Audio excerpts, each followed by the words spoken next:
he says from here, Mashallah, Adam Echad Shahele Ben. A person had a only son. He bathed him, he gave him oil, he fed him, he fed him and he gave him drinks. And he hung a purse full of coins or gold on his neck. And what does he do? Where does he put them? He puts them in front of a house of ill repute. Yes. Is it the fault of the son that he got fed and drank and clothed and moneyed and everything, and he's not going to sin? He's going to sin. So these are all defenses against Hashem. So first we said defenses from the psukim, and now we're saying defenses and analogies. This is what people say. When you have a full stomach, you have time to think about evil things.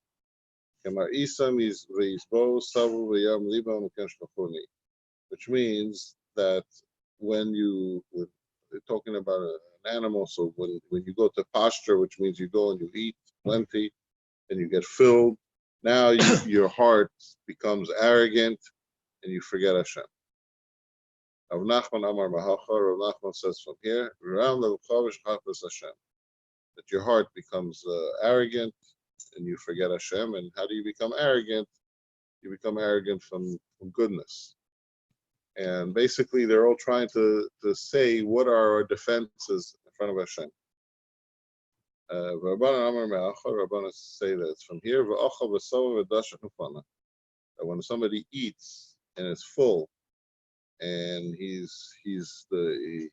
gets completed, then he moves his self from Hashem. There's another place that says, when Yeshurun, which is an analogy of Bnei Yisrael, gets fat, which means it's filled with goodness, he kicks Hashem. He's not appreciative.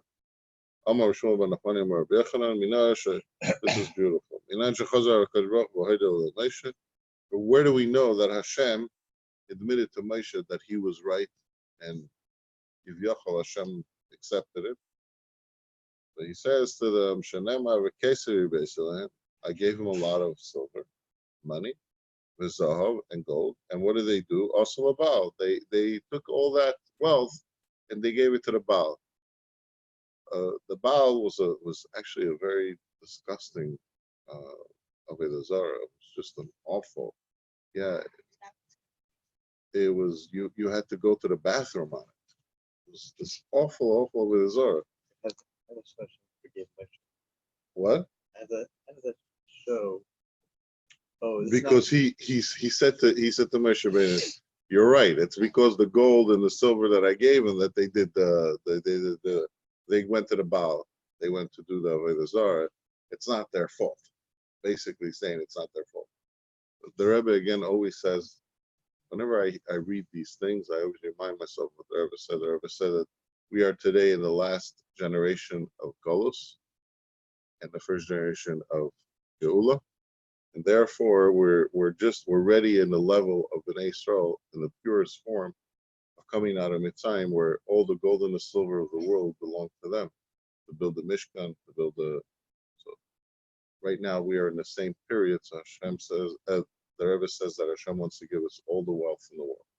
Question on the Baal. I thought the gold was ended up being used for Ego Azohav. That's right. Not the same as Baal. No, this is not the case of Rabbi Yisrael was always the Baals and the Nevi'im. It's not talking to Moshe, but it's saying that there's no in Hashem there's no issue of time. It's saying that ultimately Hashem admitted to Moshe and said, yeah, that was the reason because I gave him the gold and silver. No. But today Hashem wants to give us gold and silver, and he has no worries that we're gonna not be grateful because every year is very grateful to Hashem. So okay, since we mentioned Moshe, we're going to continue talking about the conversation that Moshe Rabbeinu had. Moshe Rabbeinu was a fighter for the honor and the goodness of Bnei Yisrael. He was a tremendous fighter. Hashem tells Moshe, go down. Why go down? Amar Moshe, red Migdaloscha, Moshe, go down from your greatness. So did I give you any greatness for yourself? Everything was for Bnei Yisrael. Atalamali, Yisrael Chotu, Atalamali, if Bnei Yisrael sin, what do I need you? Right away, Moshe Rabbeinu was weak, and he couldn't even respond to Hashem. He had nothing to say. So here, this is what's interesting. What galvanized, what energized Moshe Rabbeinu to get his strength back? What do you think energized him? The Kevin Sha'omar Her from Mashmidim, since Hashem said to Moshe Rabbeinu, let go of me and I'll destroy him. What does he say? Let go of me. What does that mean, let go of me? Like Moshe Rabbeinu is holding him, it's stopping him to destroy, so Moshe Rabbeinu got energized. He said, first of all, Hashem wants to destroy them, I want to protect them. Second of all, Hashem gave me a very specific clue that it's up to me.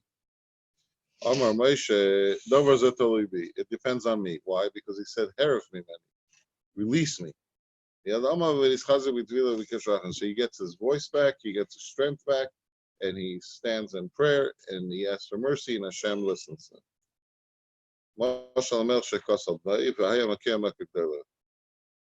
king was upset on his son and he was hitting him. The Oyavoy is the beloved of the king. He was sitting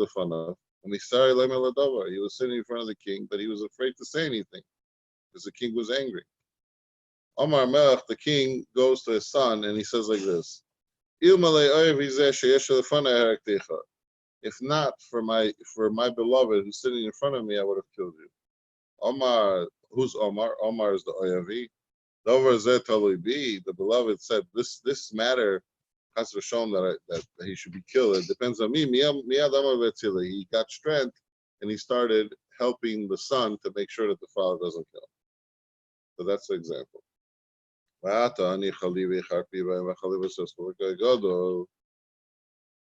I'm going to go ahead and get angry in them, and I will destroy them, and I'll make Moshe Rabbeinu's descendants into a big nation.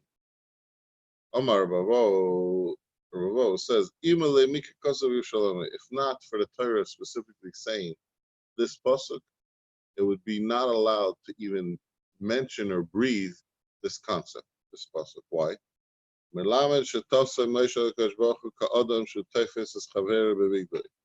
This is an unbelievable explanation. He says, it's like when a person catches his friend, catches him by the shirt, and he holds him up like this.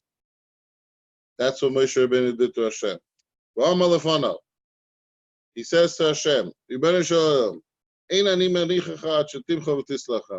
I'm not going to let you go. Moshe Rabbeinu says to Hashem, I'm not going to let you go for a second. You're not going anywhere. He holds Hashem in his coattails. He says, you're not going anywhere until you forgive him. Omar Blazer, Omar Moshe, Lifnei Kodesh Baruch Hu.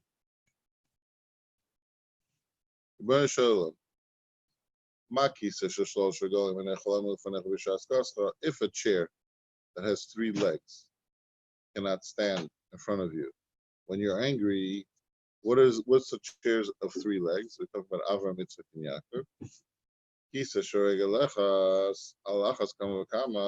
How do you expect a chair that's supposed to sit or stand or depend on one leg? Not only, I also have an embarrassment for my forefathers. Why? Now they're going to say, look at this leader, look at this person. Parnas is actually somebody who gives parnaso, who gives forth. He's a mashpia. He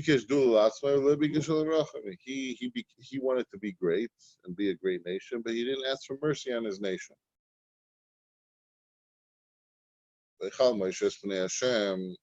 Wait, so this is the others commenting on Moshe?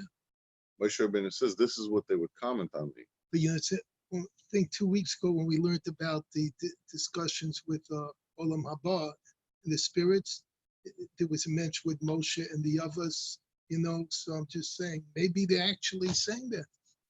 Sure, they're saying it. That's why Moshe Rabbeinu didn't accept Hashem's proposal.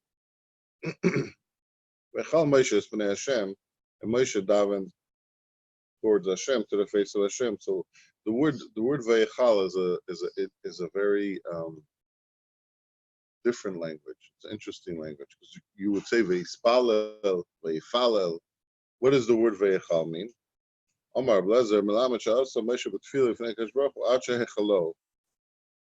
Moshe Rabbeinu davened in tefillah until the word Hechalo. So what is Hechalo? So there's different explanations. Rashi says until he convinced them, Iftzir B'y, convinced them. Until the other you say in Hatar Sandam Lo Yehu Chalim Klal Klal. Chalim means it should not apply.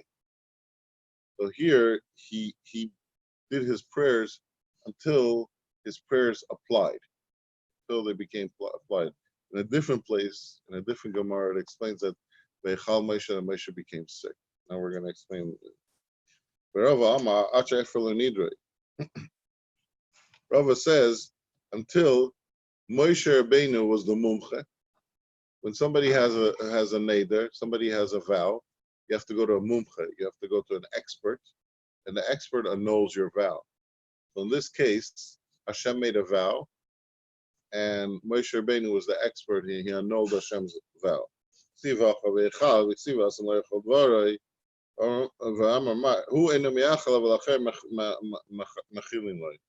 means that if somebody makes a vow and he's an expert himself, he cannot annul his vow. You need to go to somebody else in order to annul your vow. So in this case, Hashem made a vow, and Moshe Rabbeinu was the expert who annulled Hashem's vow. Shmuel Amar, Shmuel says, Melamed Shemasa Ratzon Lamisa Aleim. Moshe Rabbeinu had Mesiras Nefesh for Bnei Yisrael.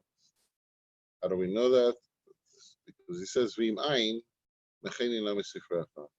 If you destroy Bnei Yisrael, erase me. Basically, erase me means get rid of me as well. I don't want to be part of this whole scheme.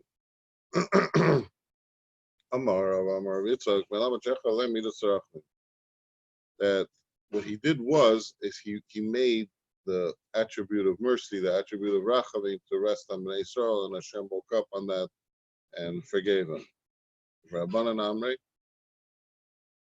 Melamed Shalom Moshe Negesh Baruch Hu, Rebbeinu Shalom, Chulin Hu L'cham Asas Kadav Hazeh. Chulin means it's not holy. It's not everything Hashem does is holy. To go ahead and destroy Bnei Yisrael would be a non-holy thing. It would be chulin. To do that would be a literal translation, and I don't even know. Never used this term before. Sacrilege. Sacrilegious. It just says sacrilege. Means it's something that's against religion. Yeah. Melamed Sha'asa Moshe b'tefillah Negesh Baruch Hu Ad Shachas Lo Yachiloi.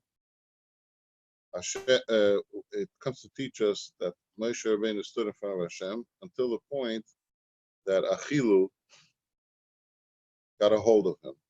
So the Gemara says, "My Achilu." What is this Achilu that got a hold of him? Amar Ablezer, Eishel Atzamis, a fire of the bones. My Eishel Atzamis, Amar Abaya Eshta Legarme, bone fire. Obviously, it was some sort of illness that just completely lit you up from your bones up, and you were like on fire. His whole body from the inside. It means starting from his bones, they were all lit up in fire because he was so passionate and so intense about protecting Bnei Israel. Can I say something? So there's a blood test when you go to the doc and he does all these blood tests. So in the liver test, there's one called alkaline phosphatase. And a lot of times it's high. So you wonder, is it from the liver? So you look if the other liver tests are elevated, okay? Sometimes you don't have that. So they take the alkaline phosphatase and they burn it. And if it burns, then it came from the bone. If it doesn't burn, it came from the liver. So bone, we always say bone burns. just can't. Interesting. I don't know what to do with it, but you Oh, remind it's me, you said interesting. bone You're saying burns. bonfire. Yeah. We need it. Always Yeah. need it. It'll help you remember what we learned. Yes. No, you won't remember anything else. There's a passage that says Kolatz Maisaita Marna. All our bones say. So you, in order to reach your bones, you got to be passionate about what you're davening to Hashem. Or Schorla Avram Yitzchak Yisrael Avadecha Hashem Nishbata and Bach. Remember Avram Yitzchak in Israel, which you promised them, which you vowed to them. My Bach. What is it that you promised them in this? Amar in this in yourself. Amar Blazer. Oh, Moshe Nagashvach Rebbe Shalom. Blazer says, Moshe said to Hashem, Rebbe Shalom, if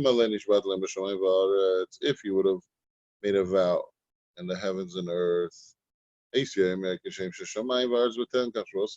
would say, just like heaven and earth ultimately are going to be nullified, so your vow is nullified. Now that you gave a vow, Bach means in you, in your holy name, in your great name. Just like your name is going to be forever and ever. In Omer Elam, so the Shvua is there for ever and ever.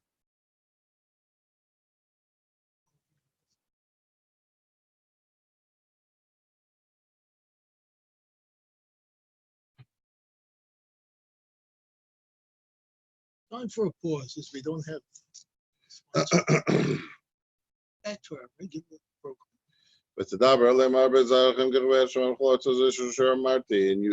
and you spoke to them and you said, I will increase your children like the stars in the heavens and all this land which I said I'm going to give you. So it says Moshe Rabbeinu is having a conversation with Hashem. It says, and you told them that you were going to increase their children like the heavens and earth and all this land, which I said. How come Moshe Rabbeinu say which I said? Asher Amarta. He's talking to Hashem, which you said. Why would he say the word Asher Amarti? So the Gemara answers, Omar Ablezer, Atkan Divrei Talmud and Kamelach Divrei Rav. Actually, the pasuk has a split in the middle of the pasuk. Until the Kechrei Shamayim is what Moshe Rabbeinu said. The Chol Haaretz is what Hashem says. It says, they're both said by Moshe Rabbeinu. This is what Moshe Rabbeinu said in front of Hashem. Things that you said to me, these things that you told me to say in the name of Hashem, I did. I went and I told them these things. What is he referring to? He's referring to that in the burning bush, Hashem tells Moshe Rabbeinu, go and tell Bnei Israel, I'm going to redeem them, I'm going to bring them to the land.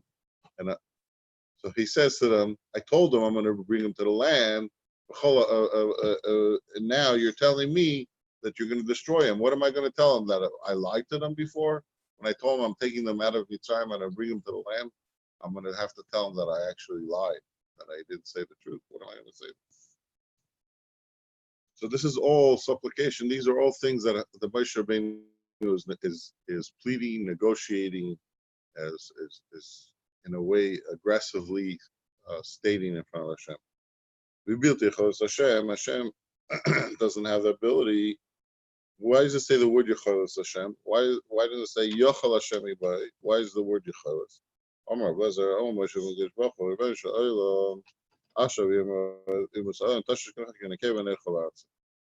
They're going to say that Hashem's strength got weakened like a woman, and he can't save his nation. No, that argument is not going to be accepted. Why am I not going to accept this argument? Well, look, they already saw the great miracles and my strength that I did on the sea. So they can't say that they don't, that I'm weak, that I can't save them. So Omar, the fun of Moshe Rabbeinu answers Hashem. He says, "Ribono shel olam, adayin yesh lahem leimer lemelech echad yachol lamed l'shoshim v'echad malachim yachol lamed." They're going to say, "Oh, Hashem was very powerful when he had to fight Paroi, who was the king of Mitzrayim.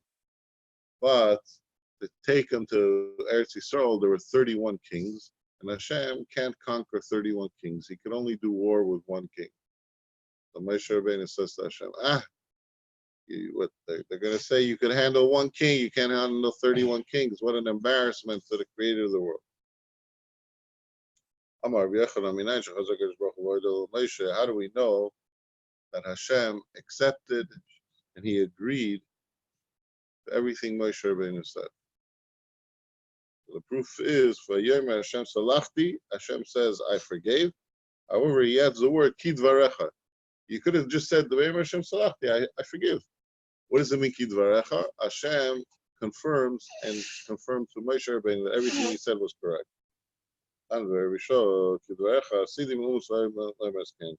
You're right. If I would have not let Bnei Israel be saved, that's what the nations of the world would have said.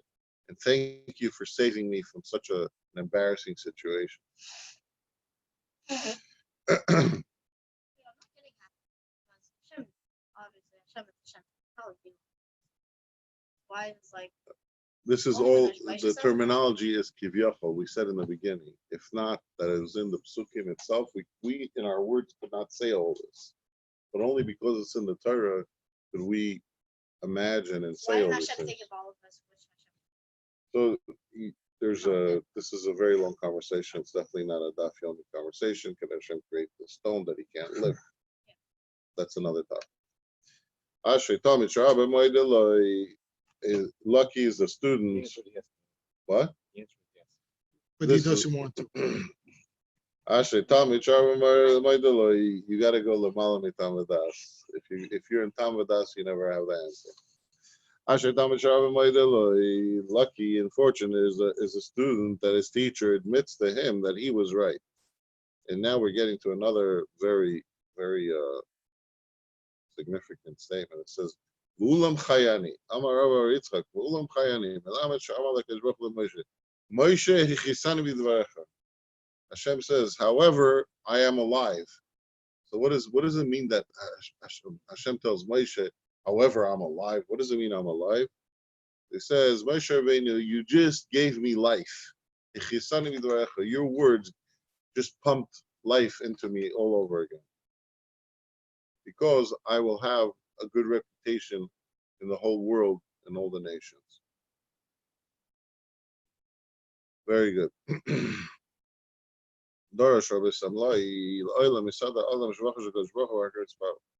If you want to daven to Hashem, first you should praise Hashem.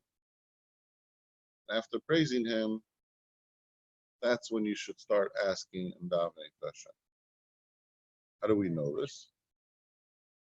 In Nolan, how do we know that we first should praise Hashem and then daven? We learn it from Moshe. Why? What does it say? And I implored Hashem at that time. And what does it say after that?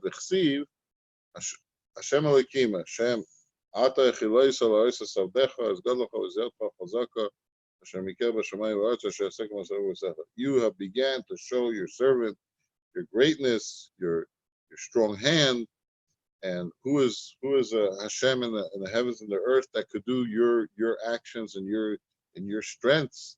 So what did he do? He first started to praise Hashem, and only then he started to daven. What? Yeah. See, Basrei, we see what do we see after that he praised Hashem? He starts his davening. He says, let me go over and cross this river, the Yarden, and I'll see this good land. Simon Maisim Tzedakah Korban Kohen Tainis Minal and Barza. This is the simon for the next Gemara. We're doing good time. Amar Blazer, Dolos Filius and Maisim Tovim. There's prayer has more effect on getting things done greater than Maisim Tovim, than a mitzvah. Why?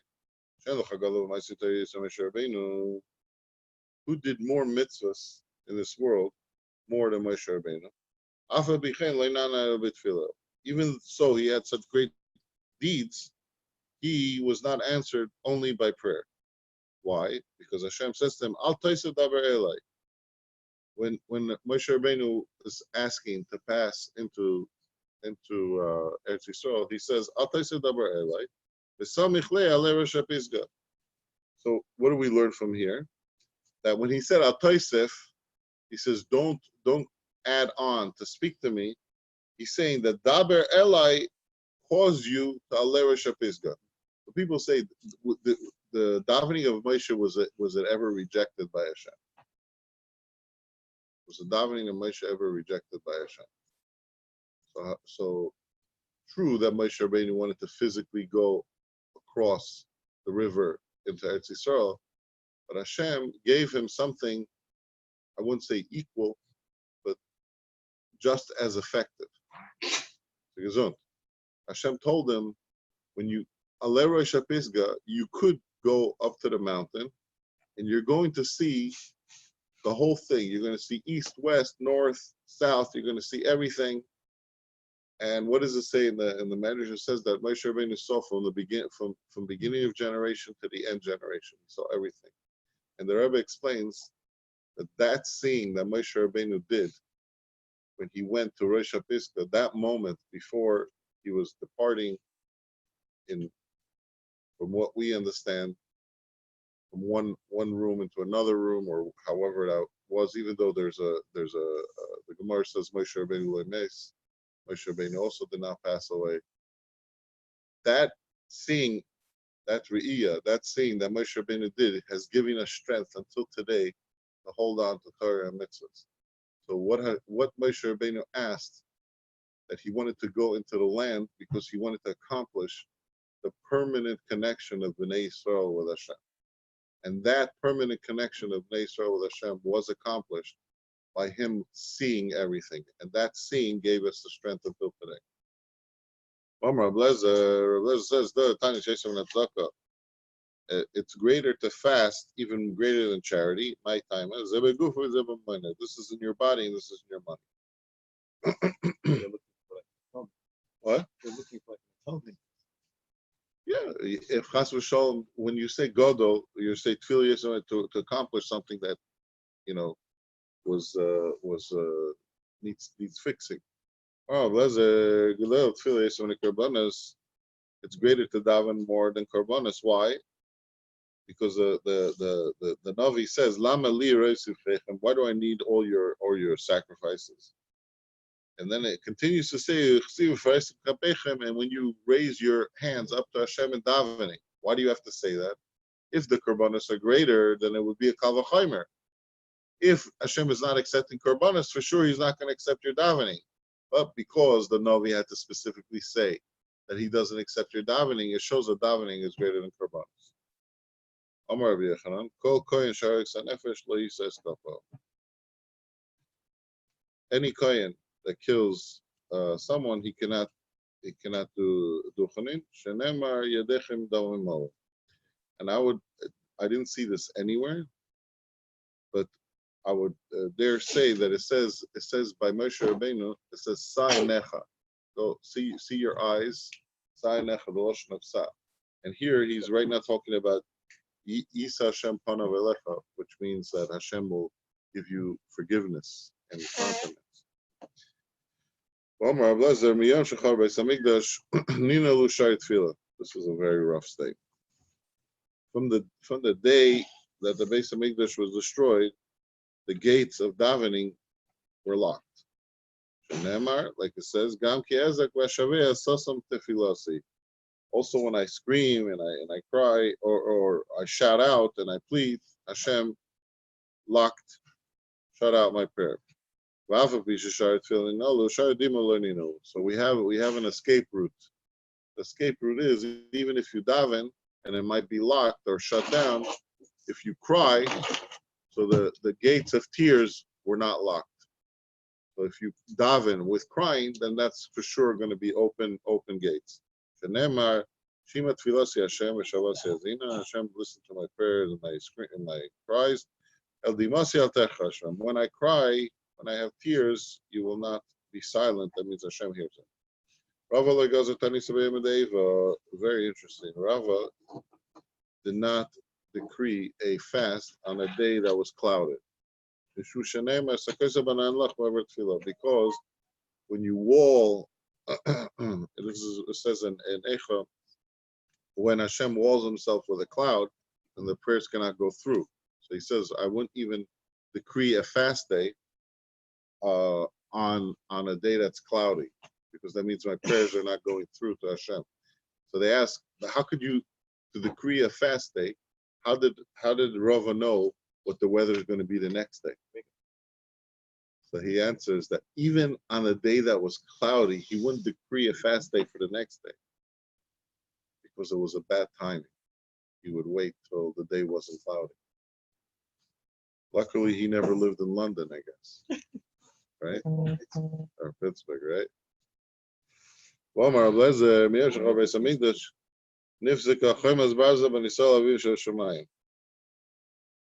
Since the Beis Hamikdash, Hashem made a wall of metal between Bnei Yisrael and their Father in heaven.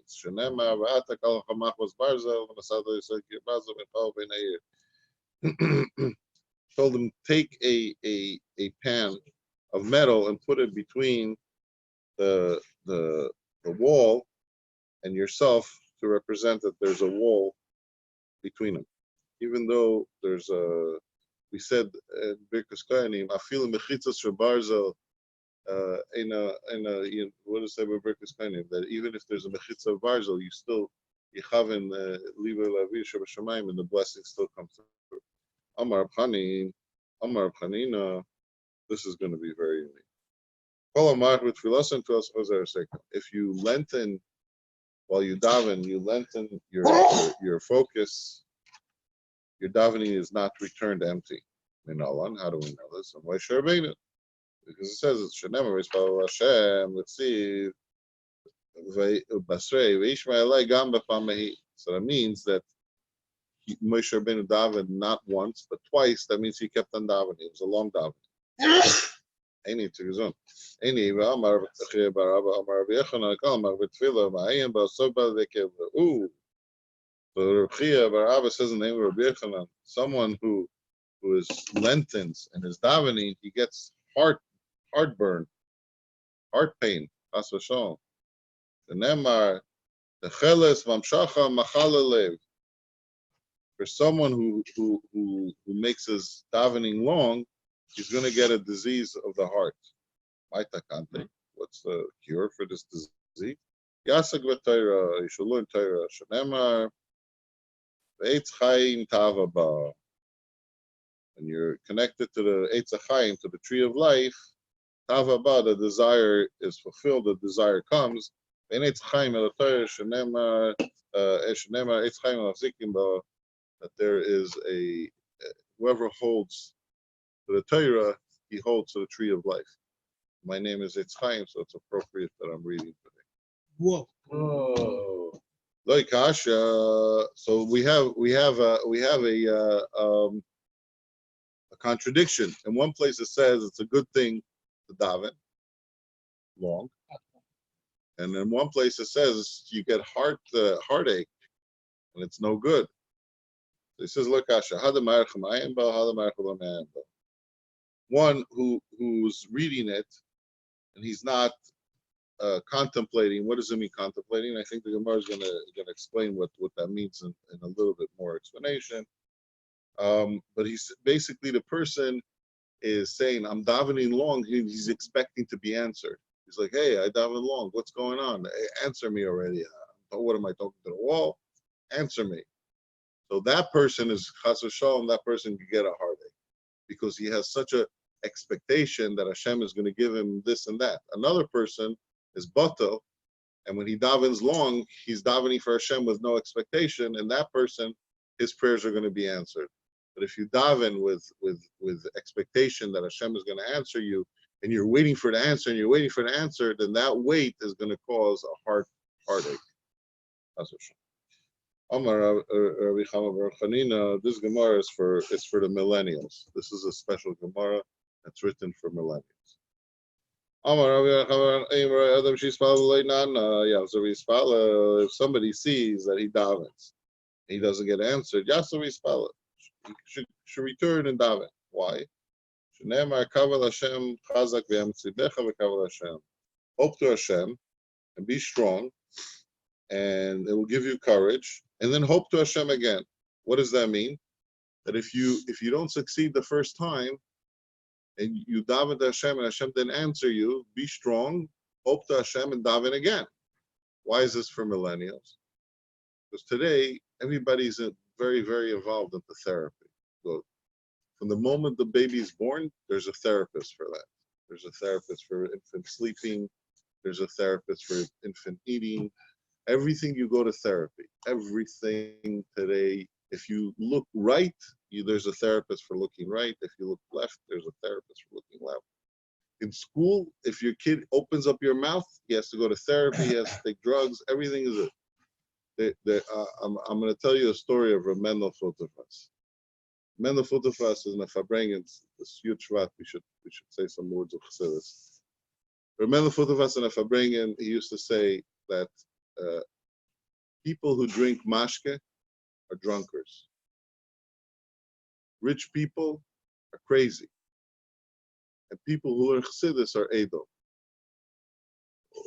Once the one Bacher said, I know guys who drink mashke, they're not drunkards. They could drink good. They're Russians. They drink good. They're not drunkards. Another guy says, I happen to know a rich guy. He's not crazy. He seems pretty sane. Another Bacher said, I know some guys learning Chassidus and they're not very eidos. So what's the statement from Mendel? Mendel said, oh, very good, very good. He says, your friend that is not a drunkard, if you give him more mashke and more mashke and mashke, he's going to be drunk. Guaranteed. He said, your friend that's very rich, he's not that rich. If you give him more money and more money, he'll be more rich. He's going to go crazy. By the way, I met a guy who made $370 million in 1 year. And the guy is good meshuga. The guy is off his rocker. 5 years later, he lost all his money. But the guy is good meshuga. When you get that amount of money in 1 year, completely the kelim are broken. So then the third one, he said, you see a guy learning Chassidus and he's not Edo? Let him learn more Chassidus. So the answer to all these therapists, and I'm not saying Chas v'shalom that there isn't, but the derech hamelech, the path of the king, is when you have things that people have different issues and different things. Learn more Torah, learn more Torah, learn more Torah. That is the answer. Kavel Hashem chazak v'yametzibecha, v'kavel Hashem. Come back to Torah. Torah has all the therapy. Torah has all the answers. Torah has everything. Okay, we have another minute. Taner Rabban Arba tzarich chizuk. Four things need strengthening. 4 activities. Ve'eluhin Torah, u'masim tovim, tefillah v'derech eretz. To learn Torah, good deeds, davening, and derech eretz means your livelihood, I guess. Torah, masim tovim minayin. Shneimar rach chazak v'emet lishma v'lasas kol Torah. You should be strong and a brave to do the whole Torah, courageous. Chazak v'Torah, emet masim tovim. You should be strong in Torah. V'ametz, you need to be brave, courageous to do masim tovim, not to be embarrassed of people. Tefillah minayin. You should hope to Hashem, strengthen your heart, and be strong, and then daven to Hashem, continue davening. This happens to be with Yoav and Avishai. Yoav is talking to Avishai, and they had a war with Ammon and Moav, and it was the numbers, the odds were against these two generals of David HaMelech. They were brothers. So they said, let's split our armies because our numbers are smaller. And God forbid, if one army sees that it's losing, then the second army that split would go and help. So what were they doing? They were generals. What was their trade? They were warriors. So we see from here that if you want to have a trade, you need to get strength, chazak, in order to succeed in your trade. I think we'll stop here. Very good. Shkoyach. Yeah, yeah.